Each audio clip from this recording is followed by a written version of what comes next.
everybody, Randy Patterson here with Boomerocity, and we've got an old friend back with us now. It's been about 4 years since we last spoke to Jimmy Waldo of Alcatrazz, and boy, what a treat it is to always talk with Jimmy. And he joined us to talk about the band's new album of some re-recorded Alcatrazz songs from back in the 80s, plus two new ones. The two new ones, just so you'll know, would be Transylvanian Requiem and Stand and Wait Your Turn. And with this album, Prior Convictions, it's stepping up and taking the band to a whole new level. And Jimmy and I, we just talked about everything, but especially about this album and what all went into the recording of this. I think you're really going to love this chat. It's a long one, I'll warn you, so be ready to, well, you may as well just get your favorite drinks. I'm a LaCroix water drinker myself, and pop some popcorn and just watch and enjoy this very fun interview with Jimmy Waldo. While you're at it, as I always ask, would you please hit like? And if you're not already a subscriber, would you please subscribe to Boomerocity wherever you're watching or listening to this from? It shouldn't cost you anymore. I'm not going to charge you for it. And it helps Boomerocity out tremendously. So without any further ado, here's my second interview of what I hope are many, many more interviews to come with Jimmy Waldo of Alcatrazz. Until next time, this is Randy Patterson with Boomerocity. Take care. Hello. Jimmy, how you doing? I'm doing good. Can you hear me okay? I hear you great. Very good. Okay. Sorry, I just came downstairs. I didn't realize I was coming, trying to make it for 11, so sorry. That's all right. Is it too early for you? Do we need to hang up and come back on? Need to hang up. I need another 20 hours of sleep, man. Oh, man. No, I get up early. Oh, do you? Good deal. Where are you clicking in I get from? up early. I was just, I was down here working early, and then I looked at the time. So then I went upstairs and did what I had to do, my household chores, and then come back for this. So I'm good. Well, I appreciate it. Where are you clicking in from? Chicago.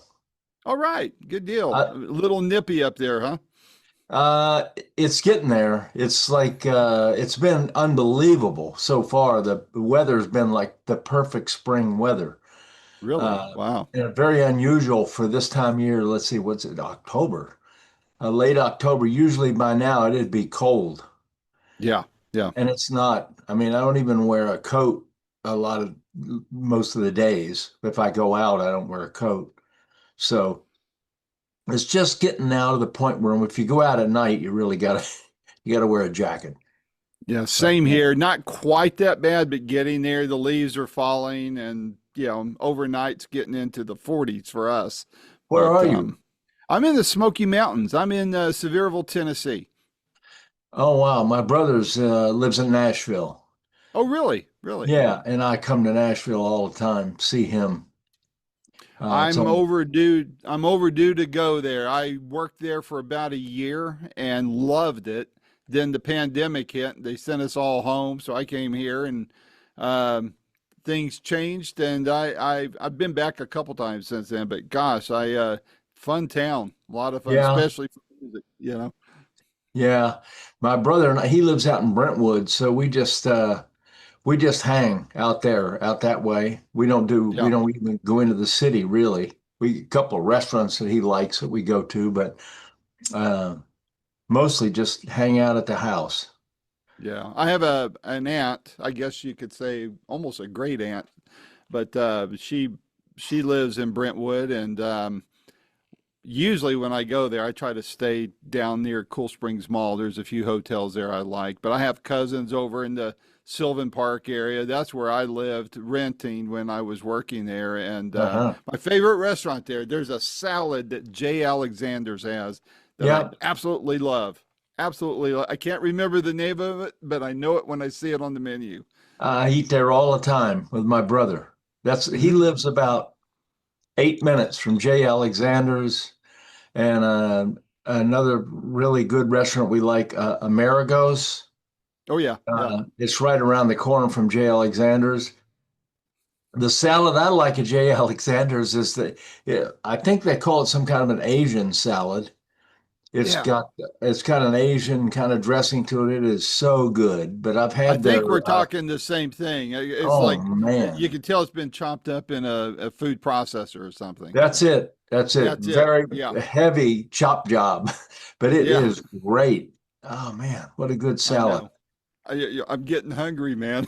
Well, yeah, yeah. It's hard for me to last till 12 o'clock some days. So I'm really busy. I don't think about it. But Yeah. we're talking about food. Now I'm looking at the time going, oh boy, won't be long. I Well, just I do try these not. protein shakes for lunch. So Ah, I don't okay. I don't really eat a lunch, but they work. Yeah. Well, man, it's great to talk to you. It's been about 4 years since you and I last spoke, and how you been? I've been good. I've been really good. It's been a lot of touring. Alcatrazz has been out on the road a lot, off and on, and doing the Warlord thing. That's been a lot of touring. Mm-hmm. So been very fortunate like that. I did the A to Z record. Um, I did that. Mm-hmm. That took about a year. That was a tough one. Great record. I did that Mm-hmm. with Mark Sonder. Uh, Mm-hmm. and Warlord is Mark Sonder, so he and I have worked together a lot. He's a lot of fun. Mm-hmm. And Giles Lavery's been the singer in Warlord for a long time and been singing with Alcatrazz. I've been working with Giles for years now, Mm-hmm. and it's been great. The Alcatrazz thing has really stepped up. I mean, it's a way better band, Mm-hmm. way better. Well, it Really, sounds like you guys, just from what I can observe and hear, you guys are gelling really. I mean, it's become you can not that you weren't cohesive before, but it's a different kind of cohesiveness. I think I would be another way of putting it, where the yes, chemistry seems to be a little bit different, but good. I yeah. wouldn't say better or worse. I'd say it's just right on. It's a nice progression for the band. It's a great progression. It's the core of the band is Joe Stump and myself and Giles and Gary Shea. Gary plays on Hmm. our records and is involved. But live, um, we got a new bass player and a new drummer, and these tours coming up, and it's going to be better. The last guys were not happy, Hmm. and I think disillusioned with the business the way it is and the way the band works, the kind of band we are. So Joe and I and Gary and Giles are all in sync and really get along great. And live, for me, it's way easier live. Giles is, I mean, he gets on with it. There's no talking, there's very little talking. And he just cuts right to the chase. It's all rock, no talk, as I call it. It's great. I love it. And that's the way I've always liked. I don't like a lot of talking and stuff on stage. I think generally, I mean, unless you're Bruce Springsteen or somebody that people really want to hear, like Hmm. from you personally. And Alcatrazz is not that kind of band. They want to hear music. Yeah. So, and Giles has been singing these songs. Giles used to manage the Graham Bonnet band. Hmm. So Graham didn't come to sound checks, so we would do sound checks and Giles would sing the songs. Ah, So okay. Giles has been singing the crap out of this stuff for a long time. And Hmm. then then when Doogie left, it was the obvious choice. Giles was perfect for it and probably should have done it sooner.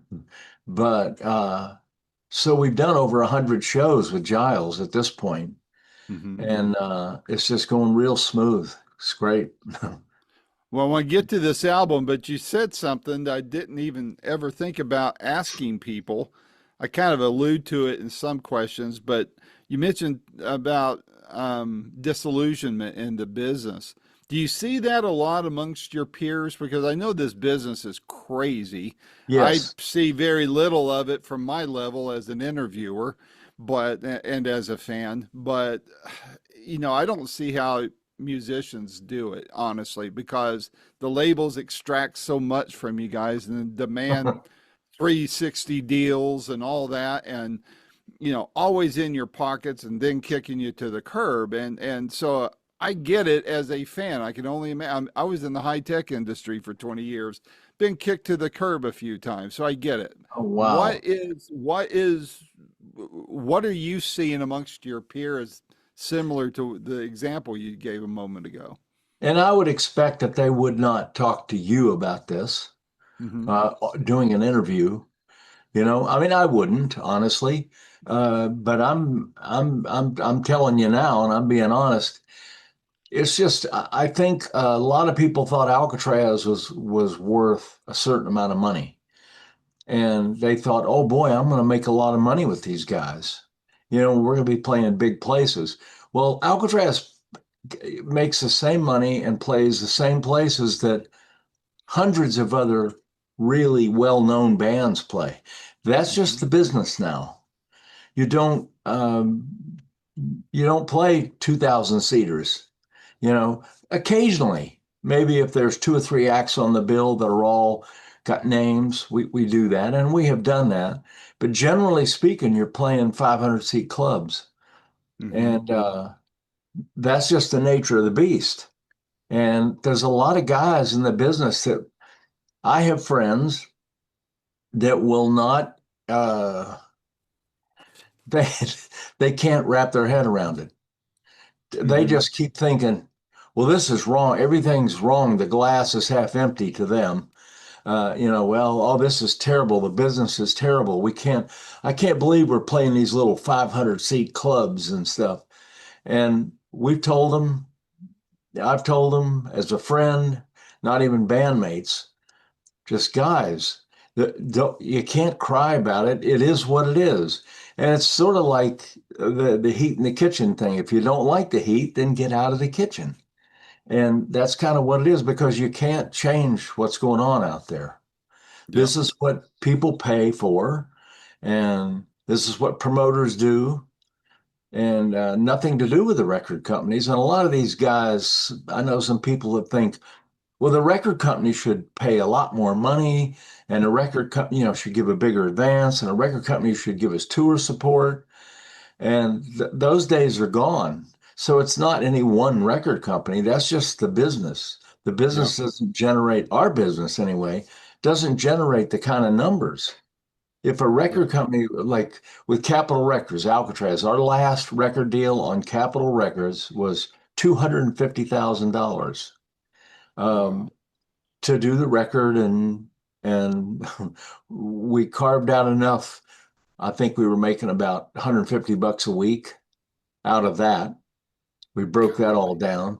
So, but we had $250,000 to make a record and do what we needed to do as a band, pay for rehearsals, pre-production, and then rehearsals to go on the road, et cetera, et cetera.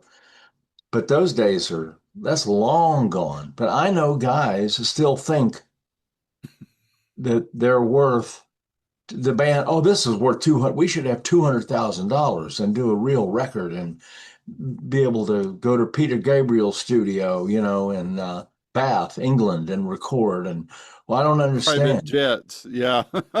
Well, right up to that, yeah, right up to Yeah. like, and fly their gear. And I go, you know what it costs to fly equipment nowadays? These are people that haven't toured in a while, good Yeah. musicians, and they're just totally out of touch with the business. And those are the people, disgruntled employees, Yeah. Um, and we had a couple of them, and they were both that way. The drummer and the bass player were both unrealistic about what we could do, and so they always thought that the grass is always greener. Hmm. Well, it'd be better if we did this, if we did that, and we'd say, well, then go make that happen. You said people, then make that happen. and they never could because it didn't exist. Those Right. days didn't exist anymore. So yeah, businesses, that to me is the reality of it. But I look at it just like, okay, I'm still touring and I don't make as much money as I'd like to make, but I'm still touring and I still make money and I can make a living. Hmm. And it, it's okay. I love playing. When you're on stage playing, it's the same as it was 20, 30 years ago. Yeah. Those people are there to see you. And to be truthfully, we toured America a year ago or so, and we've toured in Europe a lot, all over the place. And the crowds are all still with you. Hmm. And it used to be Alcatrazz played places in America in the day when it was Graham and Ingve and myself and Gary and Jan, and we were a bigger deal. You know, back then it was a big deal, and the record company did spend money on promotion, and the record company we got tour support and all that good stuff. But we played for some really flat audiences, people that Hmm. just weren't that into it. And the tours were in smaller clubs. You know, we'd always play, like in LA, we'd play the Country Club or the Palace Theater, you know, Hmm. 1,000, 1,500 people, and we do okay there, and the Yeah. crowd was into it. But then we get out and we we get out on the road, you're playing 500 seat clubs. Yeah. And if you just say compare a 500 seat club then to a 500 seat club now in America or anywhere, the crowds are way better now. The crowds back then, there was a lot of off nights, bad Yeah. crowds. And we were a pretty consistent band. I mean, you know, we played our ass off no matter where we were. It didn't matter. Hmm. But Well, there's both sides. yeah. Well, and I think too, for people that don't know, I know from a fan perspective, they think once somebody signs a record deal, it's limos, jets, and mansions, and they You're they, right. You're they don't right. get it, and No. but something you said that was pretty interesting. There's this kid from Australia, phenomenal guitar player. I think he's like 18 years old. I saw him last year. He opened for, is it like Taj something or other? I forget his name. Great, phenomenal guitar player. And he opened for Buddy Guy. Uh-huh. And I mean, blew me away. He come out and played with Buddy some. And that was at a casino, 300, or I'm sorry, 3,000 seats. Right. But Buddy was the Oh, draw. buddy, that's Buddy Guy, though. I mean, he's a Yeah, legend, you know. yeah. And So, then now this kid is back in the States. I've tried to get through to interview him. I just can't even get a response because, I want to help plug his career and such. But right. he's playing a place in Knoxville that used to be a Bonanza Steakhouse or something. It holds maybe 100 people. But he's asking $60 a head to come see him. So, Yeah. if, I'm sure it's covering expenses on the road, maybe, but it's not Harrah's again in Cherokee, North Carolina. It's, Nope. a club, if you want to call it a club in Knoxville, Tennessee. So, but he's paying his dues. He needs to get some more original music going instead of covering stuff.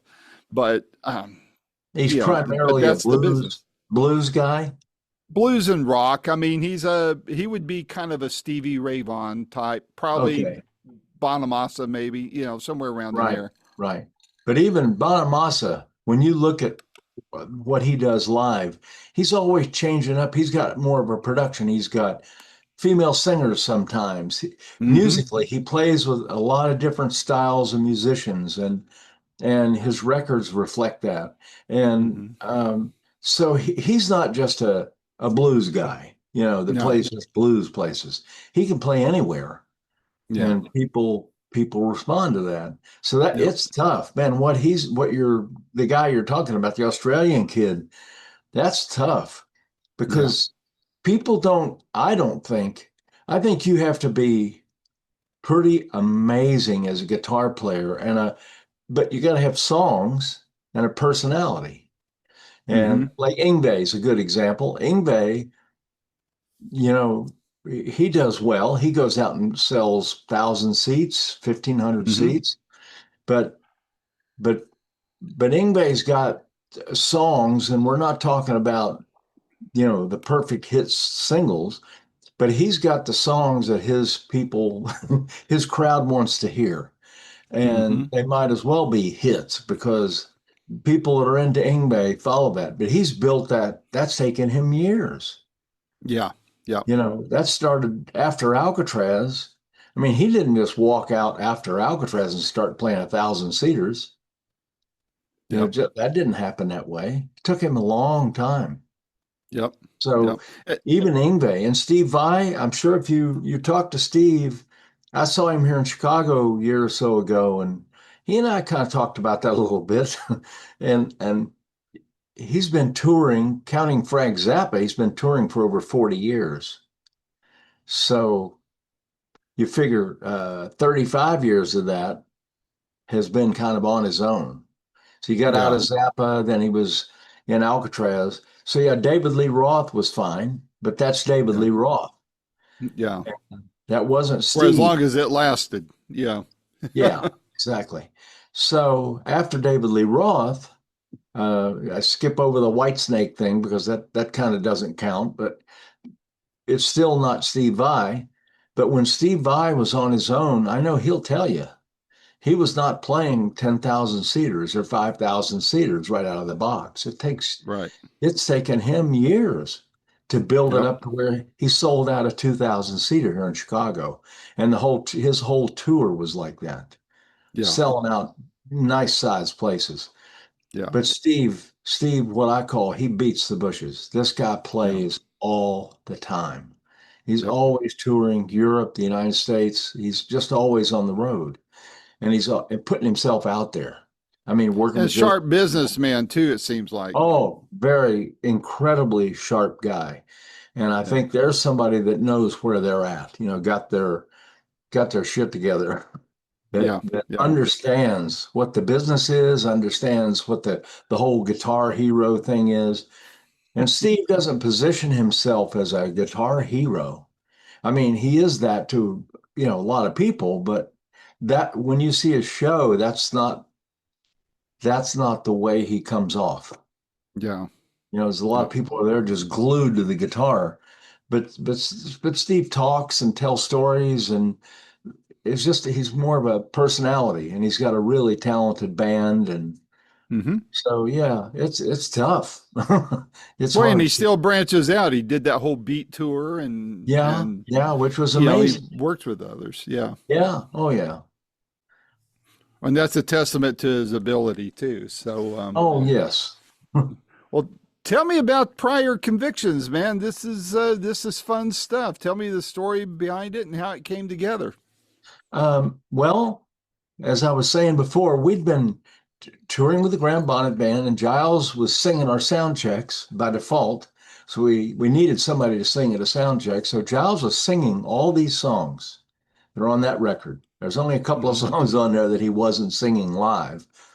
So I heard him sing all these songs numerous times on the road, under the worst conditions, best conditions. And he would just, we'd get to the gig, set up, get ready to do a sound check. We had no time, got to do it now. And Giles just walk on stage and go, let's do it, and just call out a song. So we said, play anything you want. It'd be one of those songs off No Parole. Hmm. And so we did that for a long time with him. And I just thought, man, this guy kills this stuff. He could be the singer. But that's back when Graham was in the band. And when Graham left the Hmm. band, we got Doogie, which seemed like a logical move. And but Doogie went off and did his own thing. So I kind of stepped back and looked at it like, well, in hindsight, we should have just gotten Giles to begin with Hmm. and skipped Doogie. I mean, Doogie was great, and I love the guy, but but that didn't take us to a different level, because when you make a change like a singer, you always hope for that big jump in ticket sales or something, even at our level, say 300 to 500, whatever. But that didn't happen. Um, and Graham, great singer, we didn't draw with him either. So I just thought, well, we've got nothing to lose now. We should be happy and have guys in the band that we like to work with. And I loved working with Giles because I'd worked with him already for 2 or 3 years Hmm. and been on stage with him singing. I knew what he could do. And so when he got in the band, we immediately went on tour. We had about 60 dates in the United States. So we had no time to record, but we kept talking about this album. We kept saying, we should do an album. We should do some re-records and write a bunch of material. Well, then a record company got involved and they said, let's do a new record, but make that after the first of the year. Let's do this record and make this now as re-records of stuff off No Parole and things like that to introduce Giles because we needed to show people what we're doing, Hmm. not just like springing on them. Here's a new record. Oh, who's that?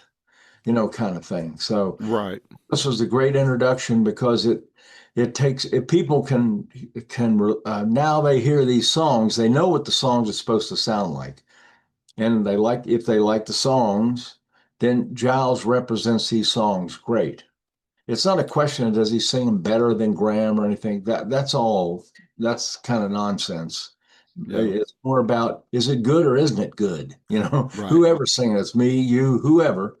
Um, and it's good. Good is good. So uh, that was our thinking was to pick our favorite songs off No Parole, and then we got one new one, and and then a couple of songs off our recent newer Alcatrazz album with Doogie. We just Hmm. replaced his voice with Giles. Um, but it was to introduce him and kind of give the people a look at, well, this is the sound of the band now. Hmm. And so far it's worked well. People responded to that and took it Hmm. that way. So that's mainly why we did it. Do you guys run into this with fans?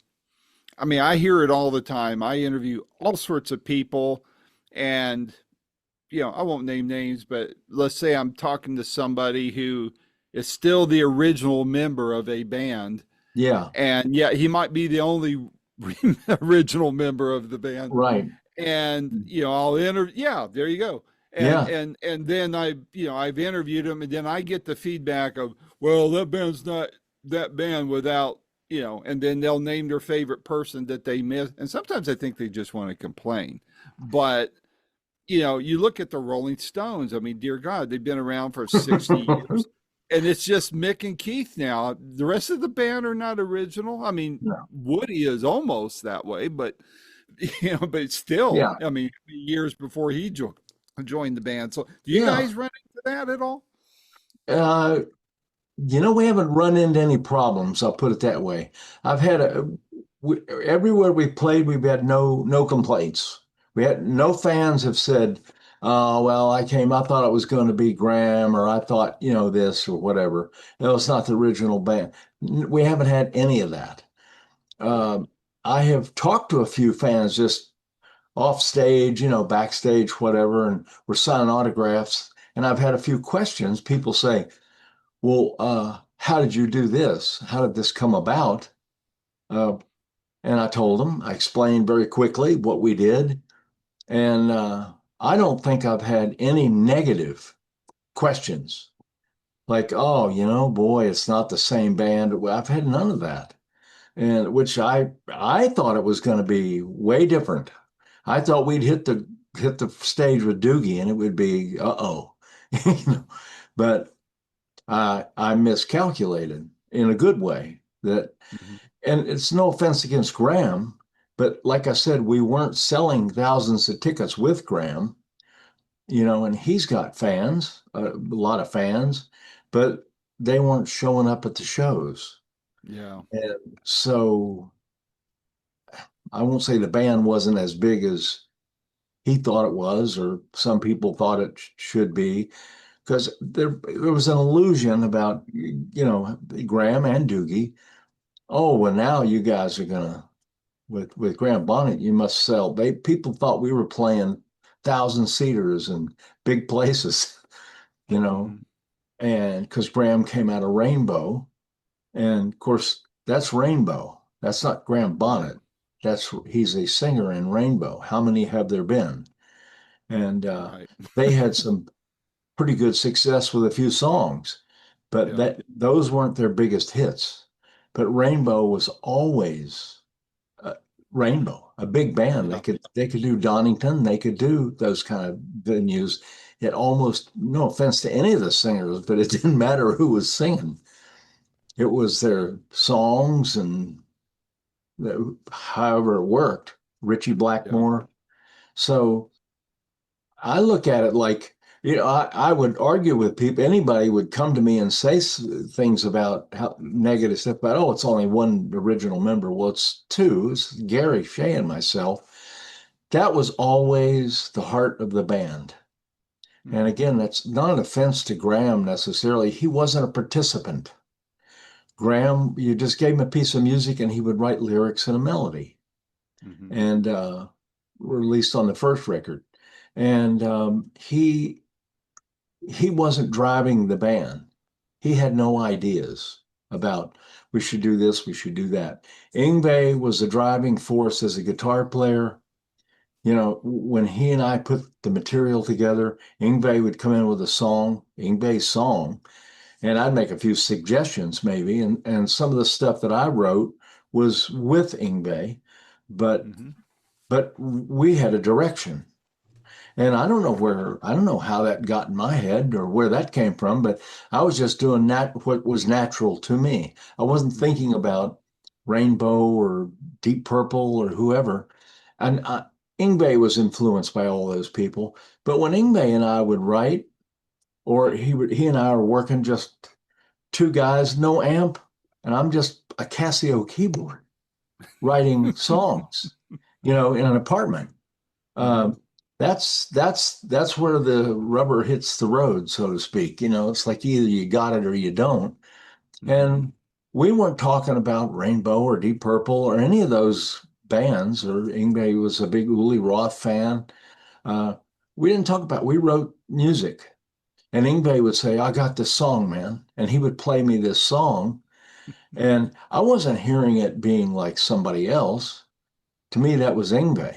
And I knew Yeah. when we got done with it, it would be Alcatrazz, Hmm. when Graham sang it and I played on it, and maybe I'd jump in on a part here and there. Krina Kuri, probably a good example where Ingve had the basic chords of the song, and I started playing that intro, and Ingve loved it. He goes, "Yeah, man, that's great. That's great. Let's play that." And I said, "Yeah, let's." It's a key change thing, and I just talked about the two chords in the beginning. Ingve goes, "Perfect." And then he took it from there. So then we built breaks where the keyboards came in. But, there was that was the two of us worked well together. And Graham wasn't a participant in that stuff. We just sent him the music and he would go Hmm. home and write, lyrics and a melody. Right. So he had nothing to do with the direction of the band or the music in the band or what we're going to do.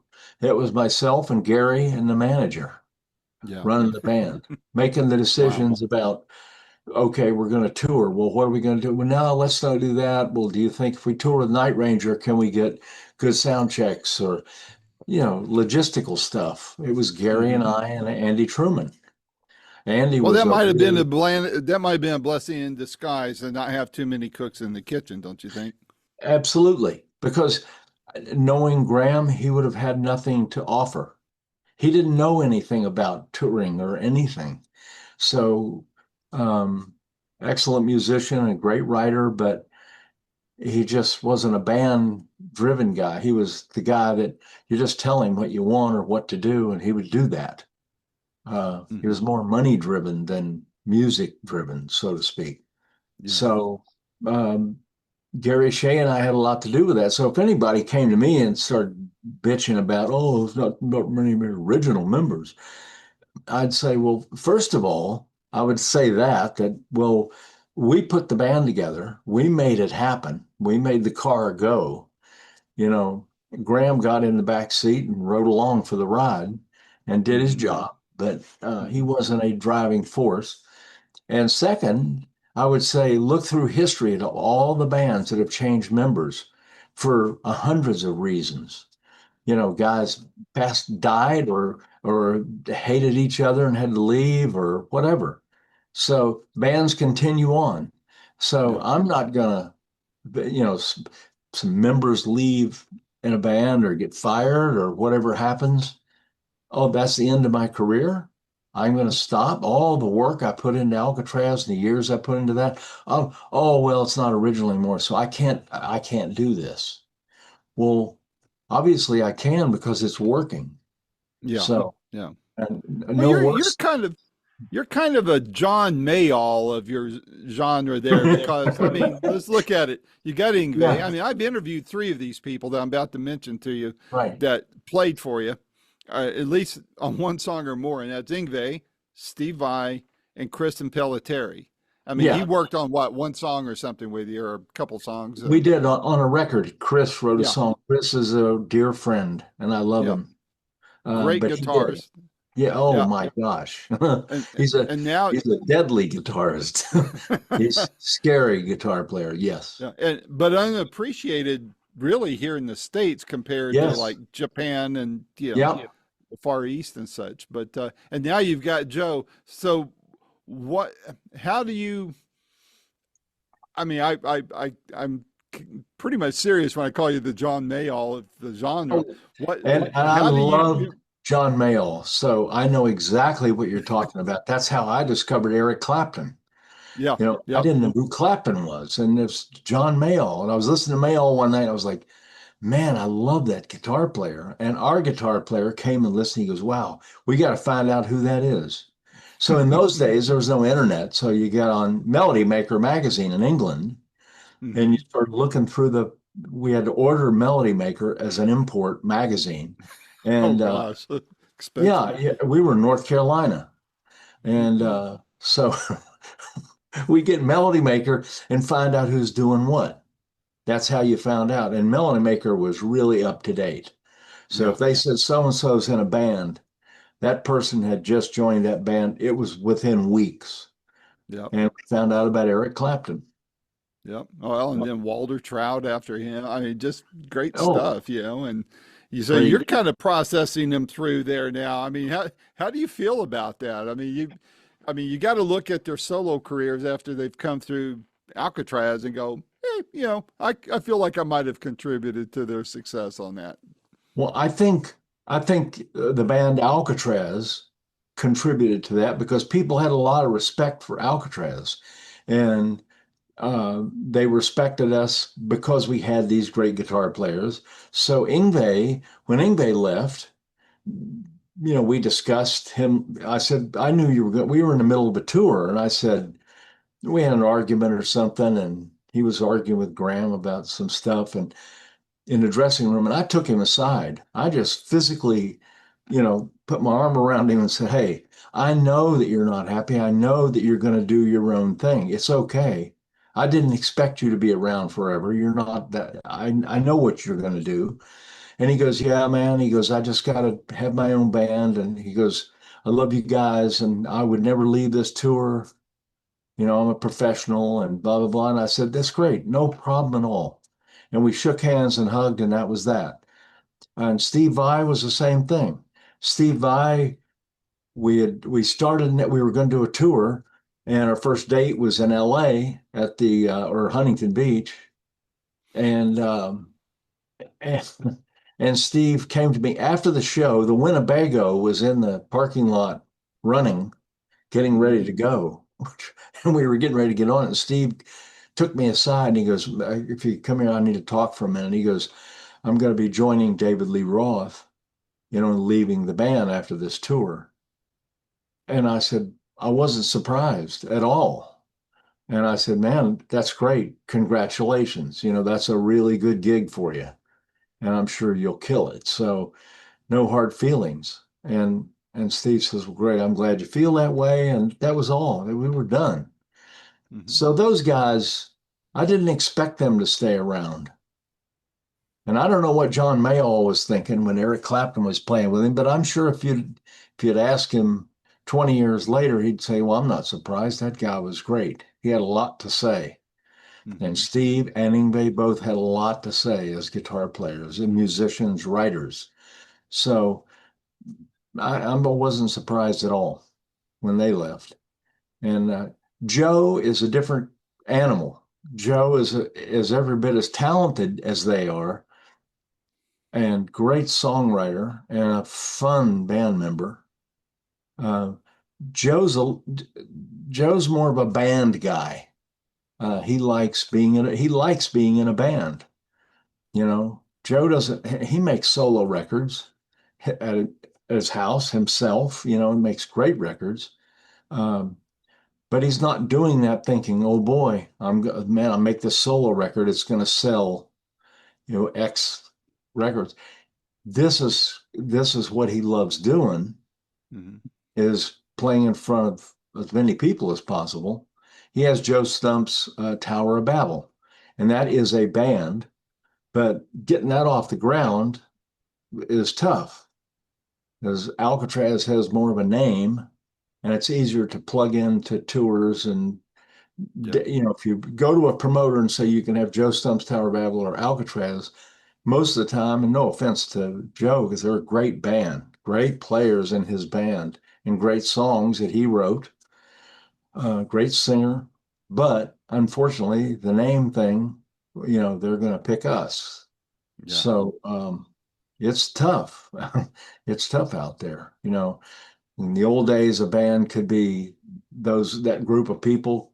There's people that would take a chance. Promoters and club owners would go, "Yeah, wow, that guy's a hot guitar player, and those are great players. Yeah, we can get them in on Friday night and blah blah blah." But it's just changed. People are, uh, well, it's comes down to the dollar, in a Yeah. lot of these clubs, and they'll tell you right to your face. They're nice people, but they'll tell you right to your face that you know you guys, next time we have you guys, we're going to put this band on with you to draw more people, or, we'll have to put a better package together to draw more people. Hmm. They're not saying we were bad or anything. They're just saying we're not drawing enough to. So in the old days, it wasn't like that. It Right. was a little looser. People Well, would spend. yeah, and one of my first interviews I did was with Sam Andrew of Big Brother and the Holding Company, and he told me Oh, then, he said, Randy, when we were starting out, we were inventing or creating this stuff. Nobody had heard sounds like we did. And he was talking about not just Big Brother, but all the peers, Credence yeah, or Santana or whoever. And he said, now you've got schools that crank out 500 grads a year that could play Hendrix as well, if not better than Hendrix. And so his point was is how commoditized things have gotten, how overly available we have as far as choices are concerned. And I think people get, for better or for worse, they get a lot more discriminating, or they take things for granted as far as being able to catch a good show. yeah, yeah, And, all that to say, it's hard for a brand new band like Joe's or whoever's to get out. And then, even then, if you're good, a label's going to want you to bring all the fans, turn over all the rights, give them all the image, and chunk of the merch and touring pro. I mean, it's like the dreaded 360 deals. And so, going back to what we were talking about in the beginning, people, I mean, I'm sure Joe knew, but a lot of people just don't get how brutal this business is and how hard it is to make a living. That's the reason why when I post stuff and when I do my intro to this interview, I tell people, please buy the album. Don't just stream it, buy it. You know, pay to download it, buy the CD, get the vinyl if that's your thing, but That buy. really This is how helps. these guys make this how is how you guys make a living. And it's That tough that making a really living in this helps. business. I hope Because so. we were just Giles and I were just talking the other day that it used to be you would make a record, and then you would tour to support the record and sell the record. It's Mm-hmm. completely the opposite now. You make a record to let people know you're alive and you're making good music, and then you go on the road. That's where you make the money. Because records, you just don't make any money off of records. Yeah. And there was like Aerosmith. I don't know how long ago it was. They said we're not going to make any more records because it's not worth it. It's too stressful. And even those guys, and they would make more money obviously than we would, but they weren't making enough money on a record to make it worth the stress and what it's going to help their career at their age for sure. Mm-hmm. But they toured after that because that's what they make much more money touring. Well, and Everybody. the fans want to hear the catalog anyway, the Yes. existing catalog. Yes. You know. Yeah. So, So yeah, it's a flipped business where you yeah. you make the record to say, "Hey, we're here. This check this out." It's almost like I'm if they're streaming it a lot, then that's cool. And yet we don't make any money on streaming. The numbers for streaming, the financial end of it, it's like 0.00.6. So I don't even know what that is. If you put a gun to my head and said, "Okay, tell me how much money that is," I couldn't tell you. You look at a penny, it's some little sliver of that penny is what that Yeah. is. Well, and to add the insult to injury, the government's doing away with pennies. So there, Yeah, there you go. Yeah. But I mean, ASCAP has been supposedly fighting this for years, this whole thing. But I step back and look at it, and we make less money now than we ever did. And I won't say I'm not complaining, but that doesn't make me stop doing it. It's like I know what it is. And I'd rather be informed and know you're going to poke me in the eye. yeah, If yeah, I know it's coming, there's nothing I can do about it, then I've got a choice. I can either get out of the business or I'll get poked in the eye and then move on, yeah. So, um, Well, in this side of the microphone, it's no different. I mean, you get paid, you know, a fraction of a cent or a cent for so many thousands right. of listeners or Yeah, viewers, yeah, and it took me years before I even saw the first check on here, and it was okay. I mean, if the music stopped right now and I took everything I've earned in the going on 17 years I've been doing this and all the hours I put into it oh my and God. then use, divide, do the division on that. It's not even slave wages. It's Right. just you do it for the love of it, but and eventually volume will dictate certain amount of revenue and that kind of thing. And so, it is what, and people's attention spans are so, you know, the head of the CEO of YouTube said that long form is the future for YouTube. Well, you wouldn't know it by my numbers. People watch all the shorts I put out, but that how far deep they go into a long view varies. So Yeah.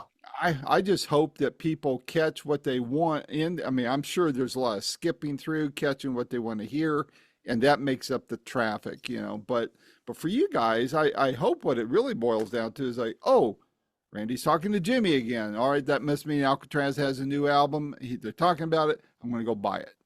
That's what I hope. That's what it's all about. Well, you're a known guy and respected guy in your business. So this is great because I know people will do that. They'll listen to Mhm. this, and because it's you, they'll go, "Well, he's legit." and ask cool questions. So yeah, if he thinks that's a good record, then I'm going to go check it out. So it really helps. I mean, it does Well, I help a hope so. lot. And I know other bands that guys go, interviews don't help. Don't do any of that. And it's like, you crazy?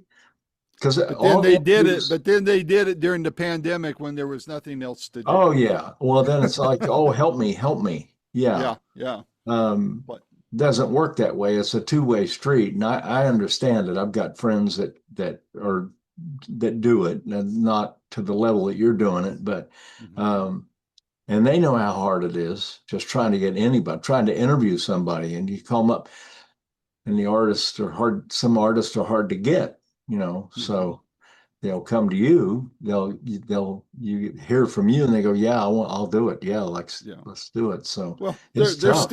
there's still those that don't give you the time of day, but it improves every year, and I'm grateful for what I've got to do. And I've really not had a bad experience with anybody. So and I've had, I thought my bad experience was bad, and then they told me it was actually pretty good. That was my interview with Brian Wilson.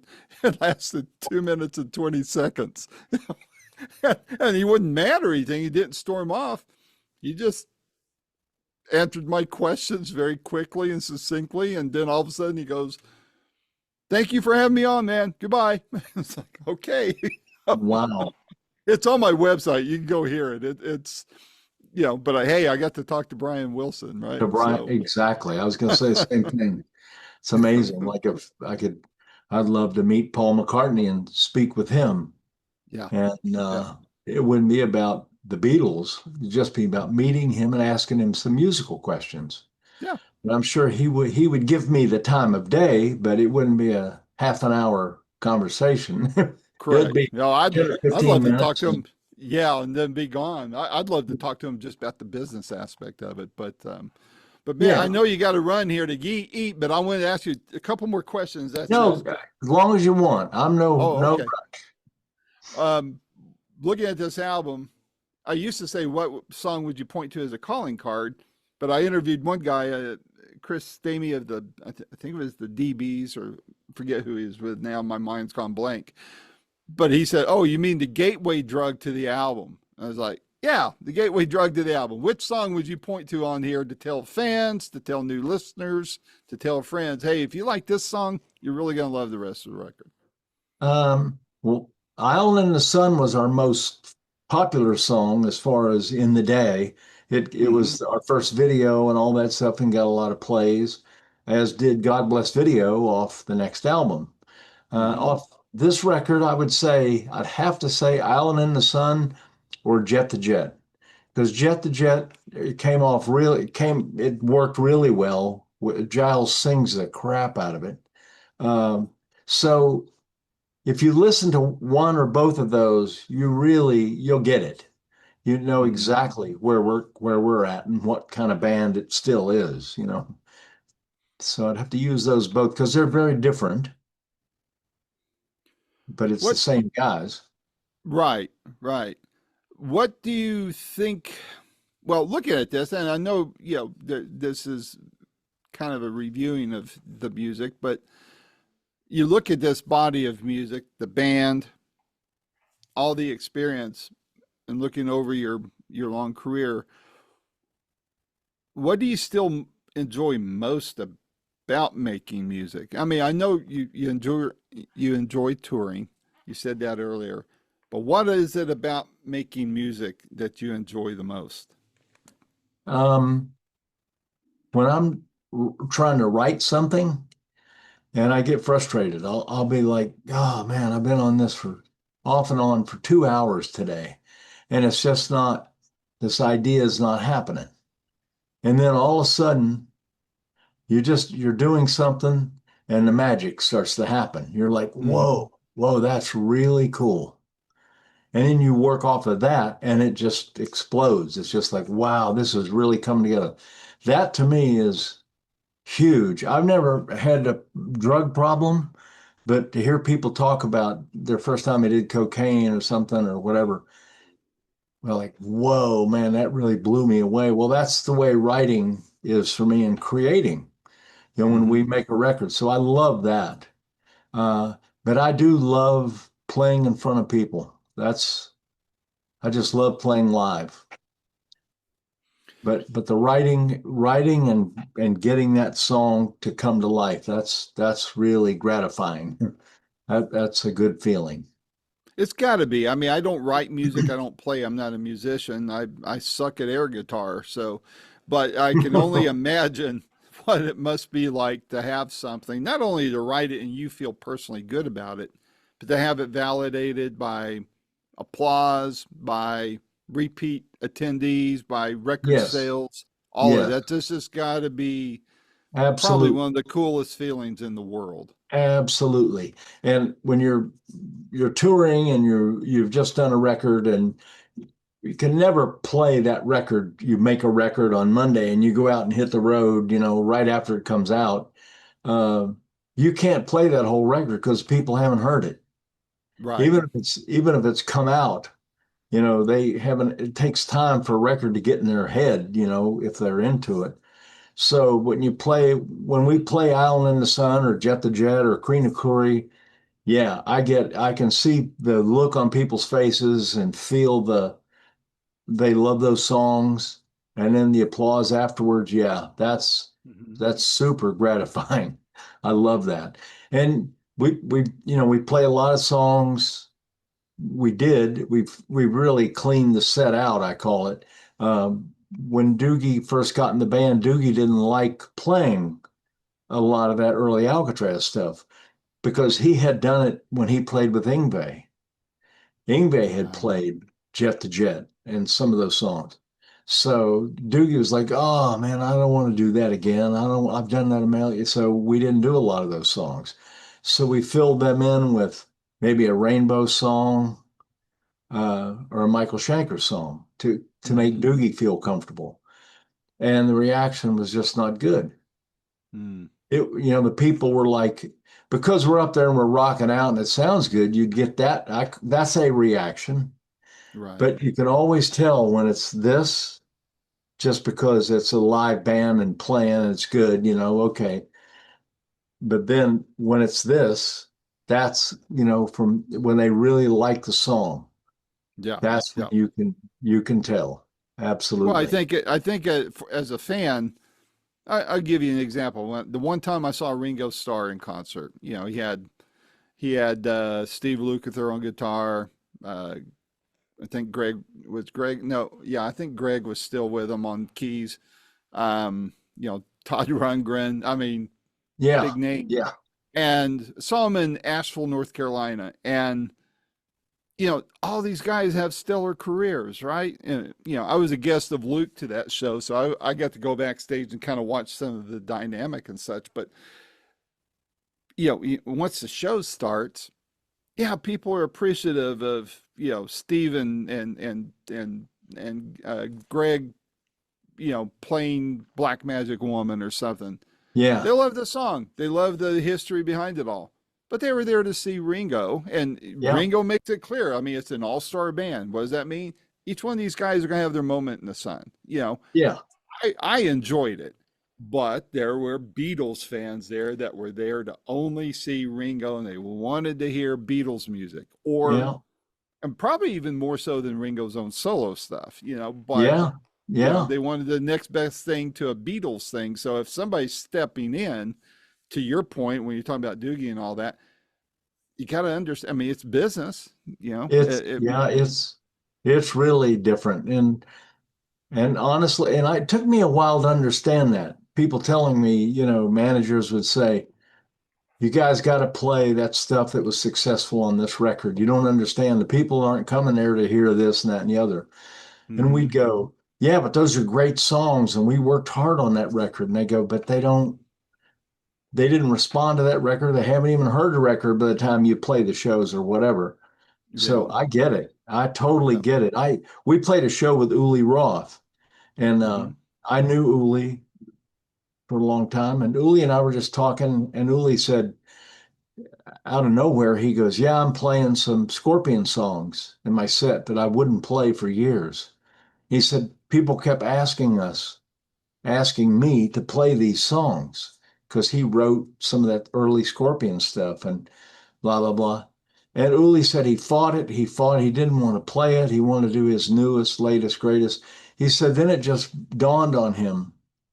Those people are paying money to see me. That's me.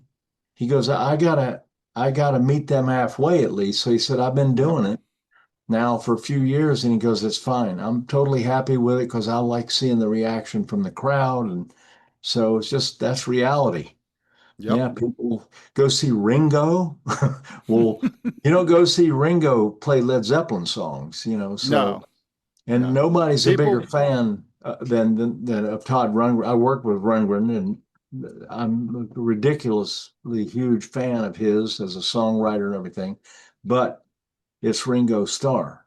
that's right. That's who they want to Well, see. same way with Luke, and I mean, they don't want to hear, you know, Africa or No, 99 from Toto. You go nope. to a Toto concert for that. But, Yep. Ringo, to Yep. his credit, is Yep. giving these guys the spotlight. And, I think that's cool of him. I go there with the right expectation, I think, but a lot of people don't. Yeah. They just need to get over it. But, Yeah. Exactly. so, how would you personally define success, and what does that word mean to you now? I mean, 40 years ago it might have meant one thing to you in this business. Has it changed? Yeah. How do you define it, and where do you feel like that means to you now?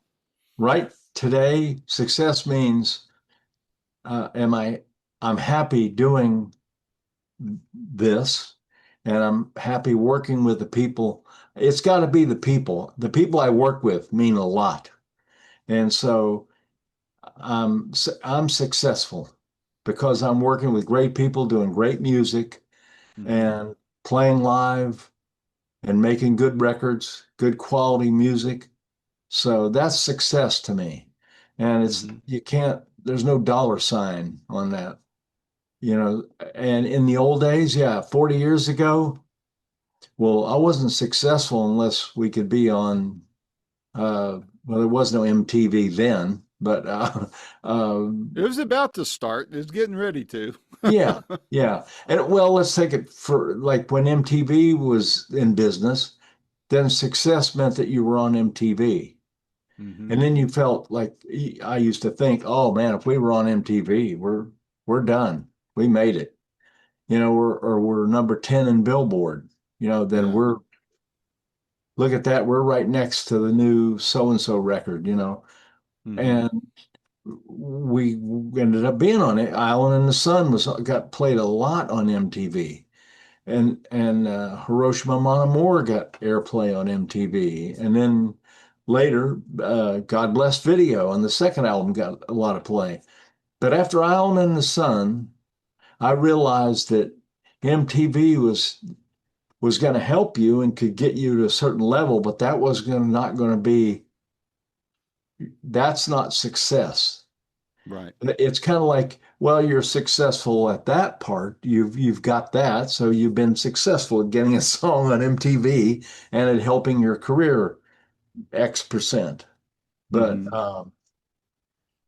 overall success, no, because the band was in turmoil and for a lot of different reasons, and so it wasn't successful to me. I was it, kind of battling things, trying to get through it, kind of get from point A to point B. Success, what's that? Well, hell, I got to get from point A to point B. Then let's talk about success.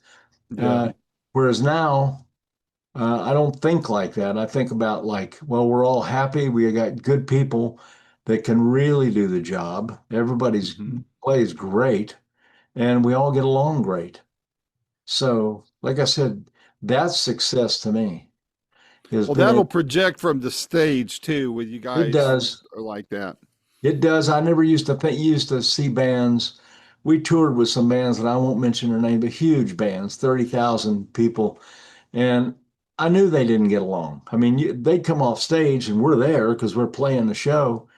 And these guys, some of them hated each other, Yeah. but they were so big and had such big hits they could get away with it. But there are a lot of bands that were lesser than that, and they couldn't. People could see it and feel it in their music and know Hmm. that they're not happening. They're not happy. That's not going to work, and I don't want to go see that anymore. You got to be pretty big to overcome that, Yeah, you you do. know, to I really think be miserable. my cousin tried getting me to write a book, and I thought, man, I don't know that I know enough about it, but the psychology of bands. I think that would be, I don't know how much it would sell, but it would be an interesting read, I think, of just, It would. the dynamic. I mean, there's got to be somebody that rides herd. There's that whole crowd instinct that can take place even in those smaller numbers, but it would be, I think it would be a fascinating read. I would like it at It, least. it would, because that has nothing to do with how successful a given band is to help sell your book. And it doesn't, you're not relying on the Beatles or Led Zeppelin. We're talking about the psychology of a band, which is all the same. From the Hmm. Hmm. Beatles, Alcatrazz, it's all that same mentality to make a band and make it work. Hmm. And then somebody in the band is usually driven to see, well, what we need to do is this. And a lot of people are followers. They just like, oh, Yep. well, okay. you know, and you have to, so yeah, that would be an interesting book. That I really, liken it, yeah, I liken it to group projects in college. I hated them, absolutely hated them because there was only always one or two people who did 95% of the work. yeah, And then the rest just goes, well, what do you want me to do? It's kind of yeah, like that. And that, I think yeah. bands are very much the same way. Yeah. It is, you have no idea. It's exactly the same. Yep. And I've, and okay, one argument would be, well, you can't have five guys driving the bus, okay, fine. But in a perfect world, you need five guys that can support and have ideas and Hmm. not be ego driven, but just be like, okay, well, I just throw this out there. What if we did X? And then you'd go, wow, yeah, hey, good idea. And then you incorporate that and it all Right. works. And maybe that person never says another thing about anything for a year, but he Yeah. comes up with a couple of cool ideas. But unfortunately, that's not the way it works, because people Yeah. get frustrated and they always think the grass is greener. They always think, oh man, I know we make more money if we just did this, Or they and think the spotlight's only on them. Yeah. yeah, yeah. And yeah, so that you're right. That's like, that would be a great book. That'd be a great read. Yeah. Yeah. Uh, I might do it. did, Who knows? did did you take that? Did you study that in college? No, Psychology? no, I was a finance major. I wish though. Ah, I mean, that's the thing though. I don't know that I'm necessarily qualified to handle the psychology of it, but from a layman's level, just, reading people and such, I get along with most people. So, I can approach it from that angle or talk to psychologists, psychiatrists, whatever. But I do think I mean, it's almost like the Jimmy Johnson approach to bands, how he handled the Dallas Cowboys or, people right. like that. So it's just, how do people get along really is what And it boils down can to. you imagine?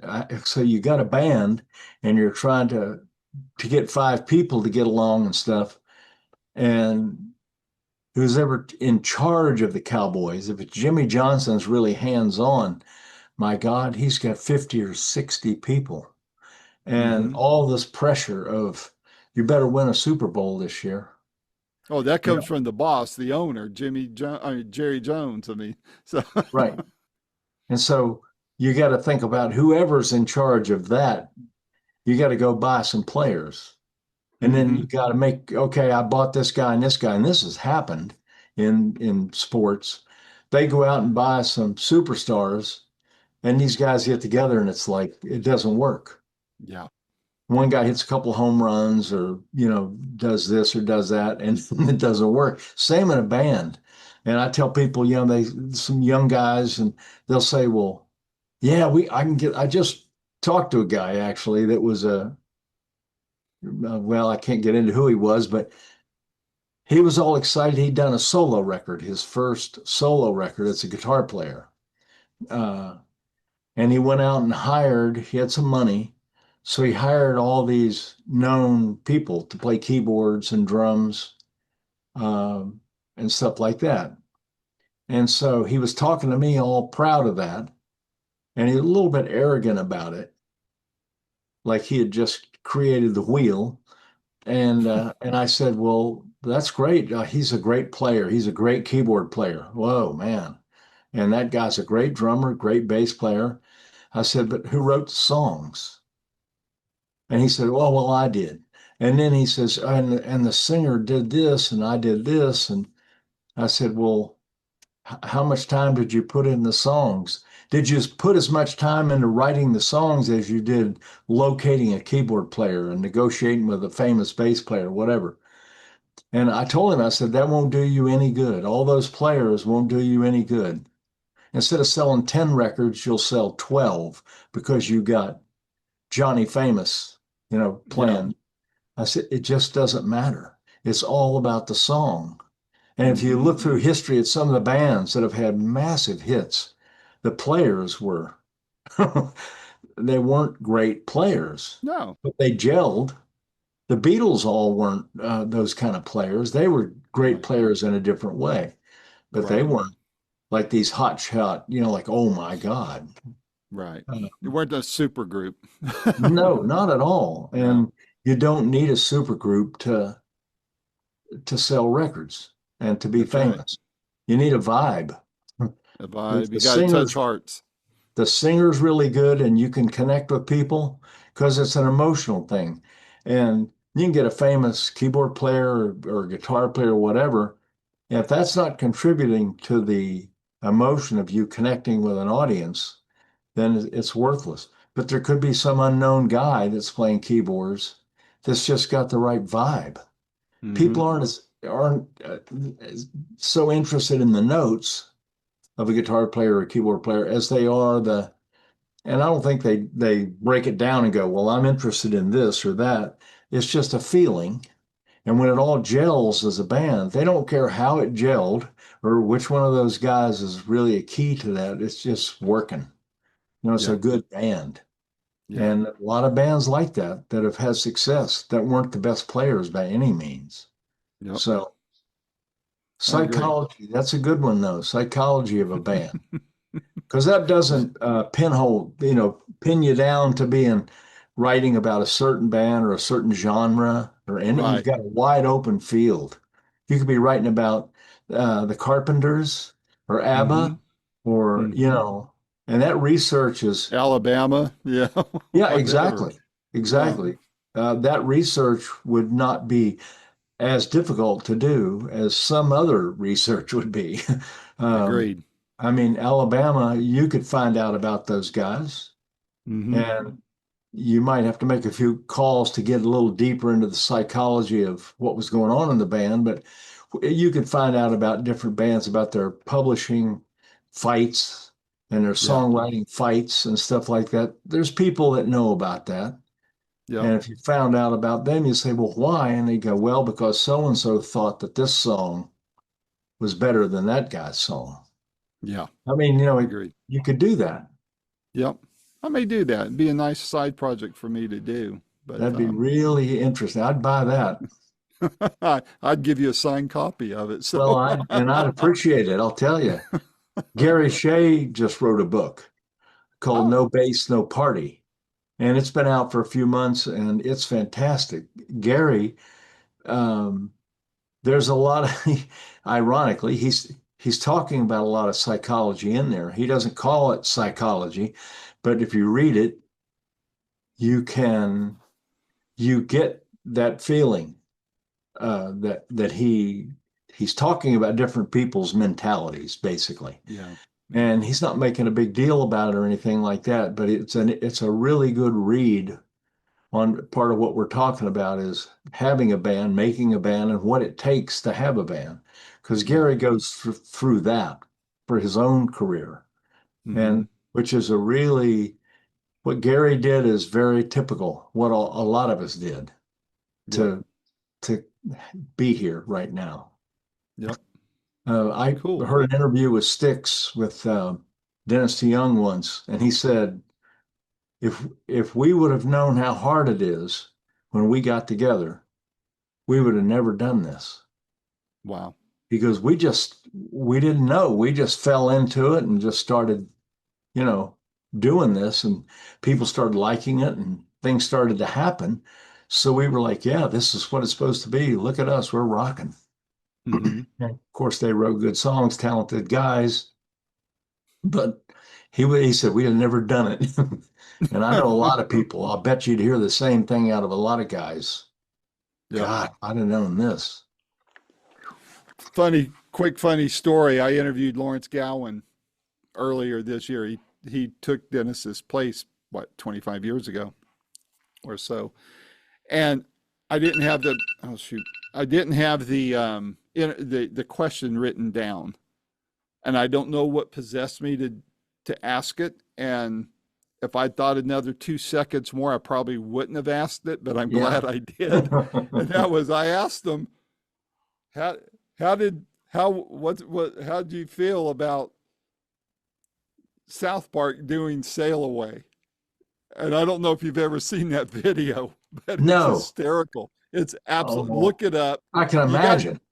don't get just the vid. I mean, the audio's cute, but you got to see the actual scenes from that, and it's kind of, you have to look for it. There's a lot of it out there, but there's only a couple where it's actually from the episode, where all the scenes of the Martians and the all that, and it was absolutely hysterical. And the second I asked it, I thought, Randy, you dummy, you should have cleared that first. He loved it.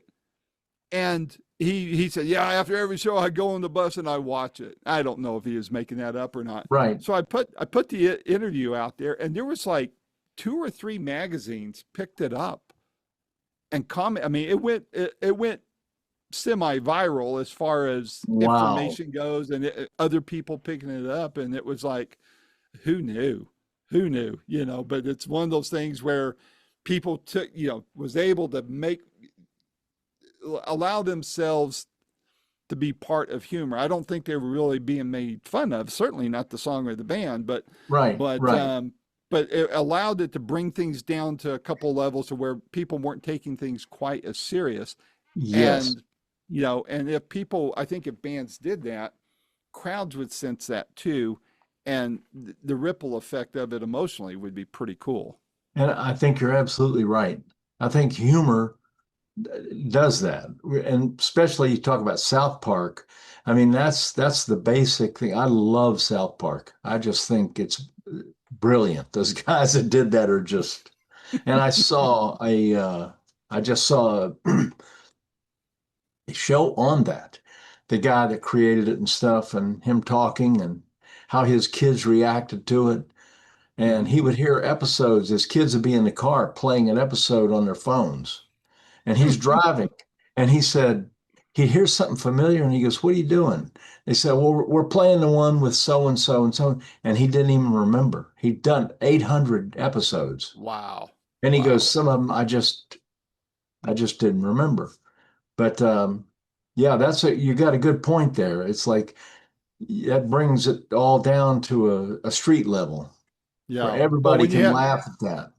when you have Cartman doing Dennis's voice, it's it's That just epic. that's So you oh just my, just go on YouTube and punch in "Sail I Away" will. or South Park "Sail Away" episode, and then I mean a lot of them just show still shots. That's not the one I'm talking about. You want to see, you know, actually how it was on the episode, and I am that's gonna what makes find it that. funny. I will find it.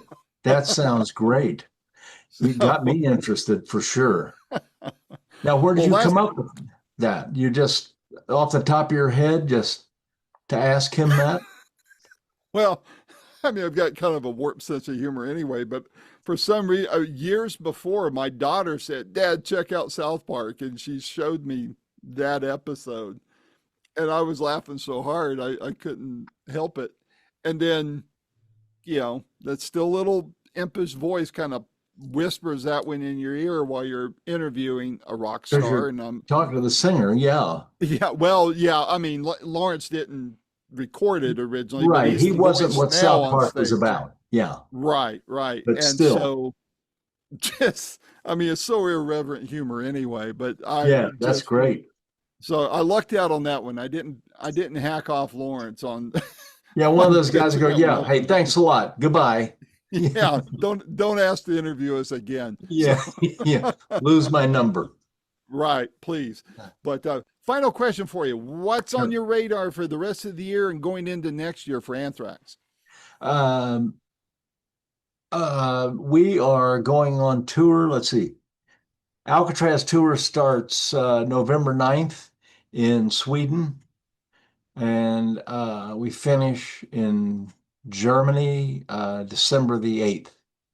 Oh wow, okay, So that's on the docket right now. This record will be on the streets November 7th.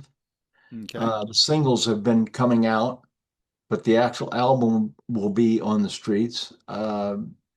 We're writing for a new record after this. yay! All We've been right, writing, and Giles and I and Joe have been writing for that, and that'll be coming out next year.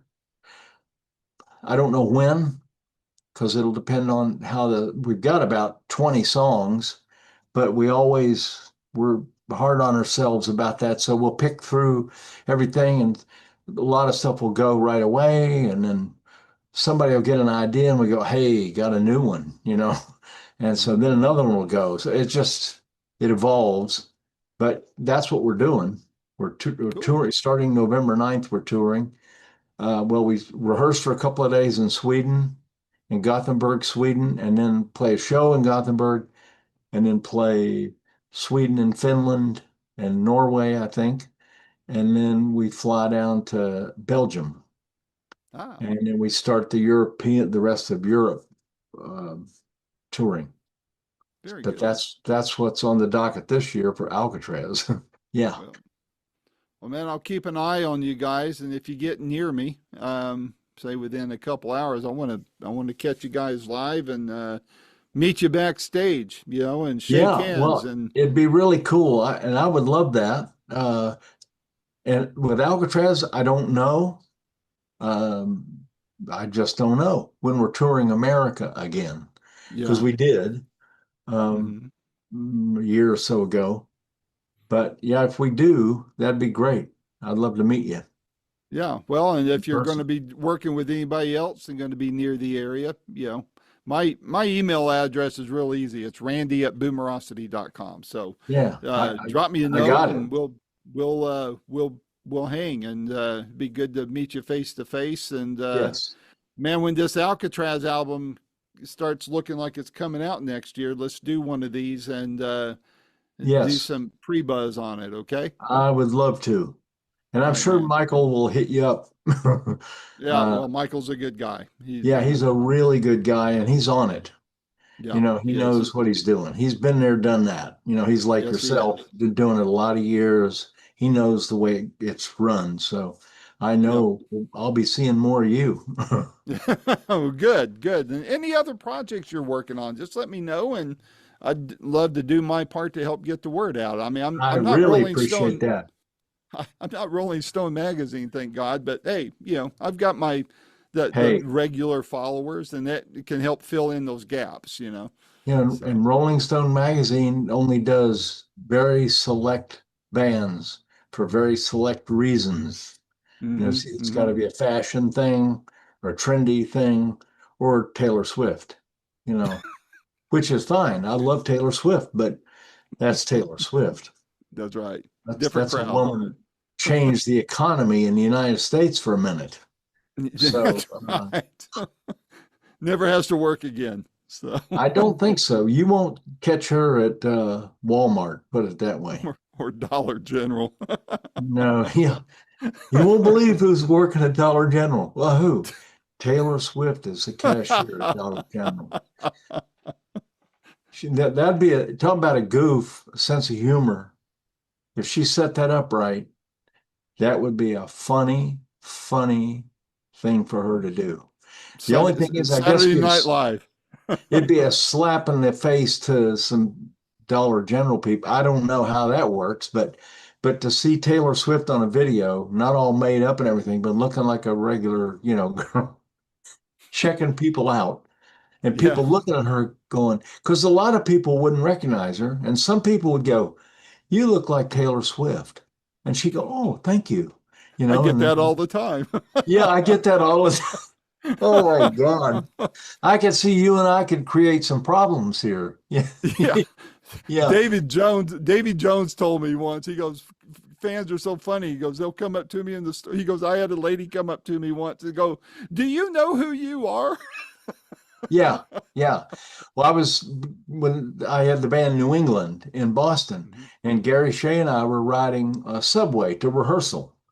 Mm-hmm. And or back home from rehearsal about 9 o'clock at night, and we were tired, and Gary had his bass. And we're sitting on the subway, and a guy sitting across from us, he looks at us and he goes, "You guys, you're Joe Perry," because he had hair like Joe Perry.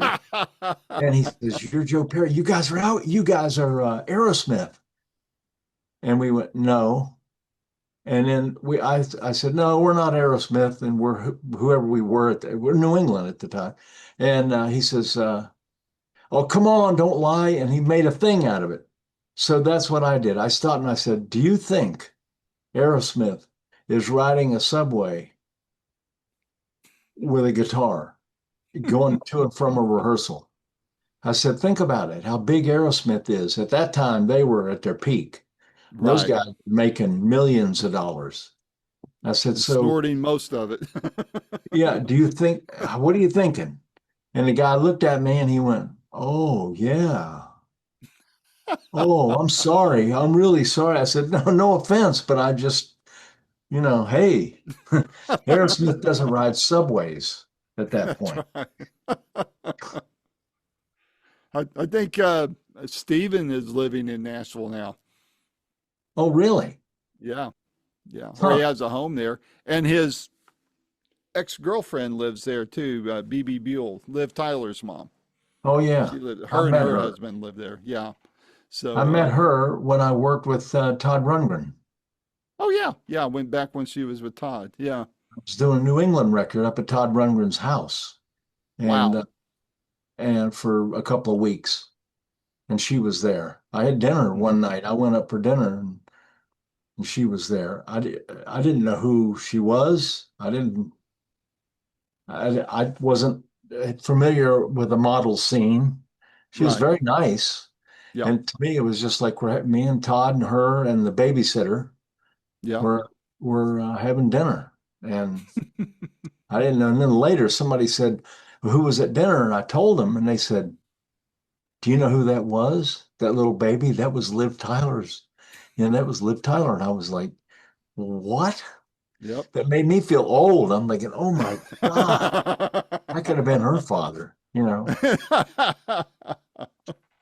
Yeah, Liv talks a bit about, I mean, not Liv, I'm sorry, BB talks a lot about that in her book and about how that all came about. Interesting read, to say the I'm least. sure.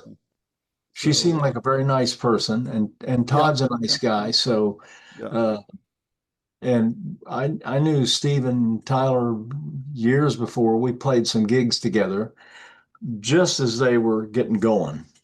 Yeah. Uh, I think they had made their first record, and they hadn't toured yet, and it wasn't out yet. Maybe we were playing a club in Boston, and they Hmm. were playing the afternoon show, and then we'd play the night show, and then swap the next day and help Wow. each other take our gear off the stage. How But they were nice. cool guys, really Only cool. guy I've interviewed from them was Joey Kramer when he came out with his book. And, I don't know what's going on with him. It doesn't sound good, but I hope he's getting better, whatever's ailing him. I But don't that book know. was a good read. Oh, that's good. Yeah. Yeah, I don't know anything about them. I kind Mm. of lost touch with them. And the truth is, I'm in my own world musically, and Yeah. I don't really do Facebook because it's a big distraction to me. Yeah. And It is. I'm gonna start doing it musically and try to keep it about music. Yeah. and stuff. But Well, I'll watch yep. for that and definitely follow you guys on there too. And Well, I appreciate it. Alcatrazz has one, and which is good because it's about Alcatrazz. It's about the right. music. So I Hmm. need to do one for myself, though. People keep going, "Oh, why don't you have a Facebook page?" But I don't want to talk politics with people. I No. don't want to waste my time talking about this or that. Yeah.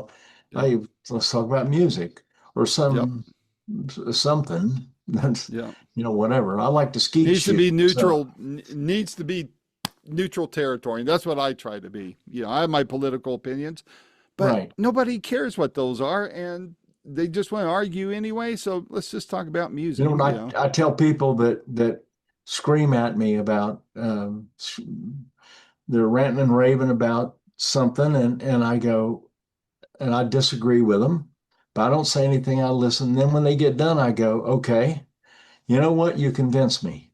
I'm in. I'm on your team now. So let's get to work. What are we going to do about it? And Because that's where I'm it in. stops. Yeah. Let's do it. And then that's the end of it right there because they go, well, there's nothing we can do about it. And I said, oh, so would you say we'd be wasting our time to try to do? Yeah. Okay. Because there's nothing I can do about it. Why would I bother? Gosh, We can vote our conscience and be nice yeah. to each other. That's the best thing we can do right I now. think that's the most important thing in the world is to I be agree. nice to each other, be nice to your to to people. Um, Absolutely. because the rest of it like you said, just vote. That's And you've right. done your job. If you There vote, you you've go. done your job and you've expressed your opinion the way it's supposed to be expressed, and if that'll do good or not do good or Yep. whatever. But yeah, but if you're just nice to people, gosh, I'm just tired of people fighting. I have people unfriend me and all that on Facebook because I mean I didn't disagree with them, but I didn't agree with them. I just would not comment. But And that's they where it's at. Yeah. yeah, that's you can't I like Elvis's approach. Elvis Presley. He said, "Look, I keep my political opinions to myself. I'm just an entertainer." And Yeah. that's how he lived it, man. And I thought, hey, if it works for the king, it can work for me. Well, and I would agree with that 100%. And that's where I'm at. So, but you're right. People get mad at you for not jumping on their bandwagon. Yep. And that in itself is like, wow, you got a problem. You know, That's if right. you want to talk about it, just conversation, that's no, if we're having coffee or riding in a van for 10 hours, Yep. let's talk. But don't get emotional about it and get all self-righteous and tell me I'm wrong. I'm not telling you you're wrong. But if you want to discuss things, that's fine. Yep. I'm with Yep. that. Yep. But yeah, I don't get involved in it. And Facebook to me is what used to be anyway, very negative. People would friend. I was in the Grand Bonnet band. There were people in the band that were on Facebook a lot, and they'd come into rehearsal all upset about, I can't believe this person said this about me, or about this subject that they disagreed with. And one of them had a fight with somebody on there for 2 days over gun control. Mm. And this person in the band was upset about that. And she didn't, you know, I actually don't even know what she was upset of, whether she was in or out, but oh my God. But she was just the fact was she was upset about something that she couldn't do anything about. And I thought, Yep. part of your brain is frying because of that. That's So right. now multiply that times, and there's another thing on there about this and that you got involved in. Another person you were yelling at yesterday and had a big cut. It's like, It's a cesspool. It's a yeah, cesspool. I that's just it's a I, cesspool. That's I good. like keeping up with friends. I like seeing certain news like bands and artists and such. Yeah, And I put Boomerocity stuff out there and that's where it stays with me. I'm not going to get in the ring and duke it out with anybody because, yeah. I can't articulate that stuff nearly as well as other people can. I'll let other people fight my side of the opinion, whatever that may be. I Yeah, let people know that there's a new Alcatrazz album out, and I'm happy doing that. I appreciate that very much. You have no idea. I really appreciate that. Well, let's stay in touch, and I'll keep Okay. my eyes open for you guys. And, Okay. like I said, Jimmy, if you got other projects going on with other people, let me know, man. I'll Okay. help get the word out by Okay. doing one of I these. I would appreciate that very much. That's All right, great. good deal. Well, All stay righty. I got healthy, and we'll talk to you sometime soon. same to you and thank you. And I got your email. All righty. Thanks a lot, man. We'll talk to you Thank later. you. Bye-bye. Bye-bye. This has been another fun-filled episode of Boomerocity with your host and producer, Randy Patterson. The theme song is Roll the Dice and is recorded and used by permission from Quentin Hope. Quentin is spelled Quinten, and Hope is Hope. And you can find out more about Quentin at quentinhope.com. Post-production is done by Cardinal Sins Productions. The Boomerocity name, logo, and content is copyright protected. Segments may only be used with written permission by Boomerocity and/or its assignees. Inquiries should be directed to input@boomerocity.com. Copyright 2025.